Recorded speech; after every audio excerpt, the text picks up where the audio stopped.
Yung mga ginagamot mo, anong mga ginagamit mo ngayon so far? So far, may sa akin sir, mayroon akong isang red na depensa ko lang sa katawan ko. Alin yung Guardian Diamond? Yan, red na ganito lang galit. Ito ang ginagamit kong pangsuporta sa loob ng ng ginagamutan ko. Okay. Kasi once na ito inilagay ko ganyan, ang tendency pag may elemental sir, dito nadadaan niya yun. Pagkatapos, ibubuga naman dito sa dulo. Ganon ang Okay. So, tuloy-tuloy na lang yan, sir. Pasok niyan, labas dito, tuloy-tuloy. Parang may binubuga niya na lang ngayon. Ang Guardian so hindi na siya naiipon sa loob? Ay, hindi na. Hindi na katulad ng una yan, sir, na naiipon sila ngayon. Hindi, pag sip-sip niyan, parang itambutso na tong dulo. Binubuga na doon. Pero may nagpo-produce naman doon sa dulo nito ng parang kidlat. Dito, ikot sa dulo, lumablabas yung parang kidlat eh. Okay.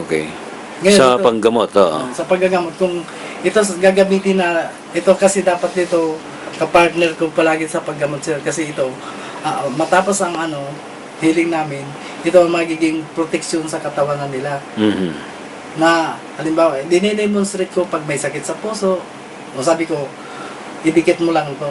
Maski hindi ko gamitin ang kamay ko, idikit mo lang to, magkakaroon ka ng kaginawaan sa iyong katawan.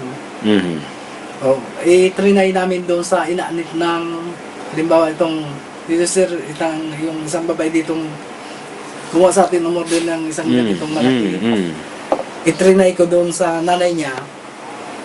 Nung idikit ko, na hindi ko ginalaw ang kamay ko, sabi ko, subukan niyo po. Maya-maya mga 5 minutes, o ano pong pakiramdam niyo sa sakit niyo sa puso, guminawa tong aking dibdib, gumaling paginago. Ito po kasi sir, Guardian Diamond na to na program, yung napakalaking tulong nito sa, lalo na sa mga medyo kulang ang pera. Unang-una ito, pag nababad nga sa tubig, nagiging gamot. Pananakit ng likod, pananakit ng katawan, pwede po itong magamit. Hindi lang po, sa lahat ng bagay, halimbawa may dengue po. I-demonstrate ko lang po, ang paglagay nito dito sa ulo, pag may dengue, itatapat nyo lang po ganito. Ikot-ikotin nyo lang po gano'n, no? Para yung entity na nakukuha dito, lalabas dito, gano'n, no? Okay. Sige lang, ikot-ikot hanggang sa lumuwag ang nararamdaman nyo sa ulo, hanggang sa gumaan na gumaan to. Pag naramdaman nyo na pong maluwag na ang pakiramdam ng ulo nyo, hugasan nyo na, ulitin nyo uli.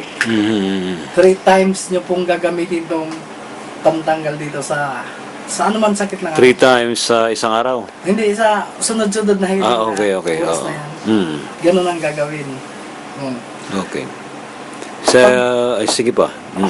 Pag natapos na yung naramdaman niya na maginawa na ang ulo, kung saan naman pong party, o halimbawa may lagnat ka, ganun din po ang proseso ng paggamit ng Guardian Diamond na to.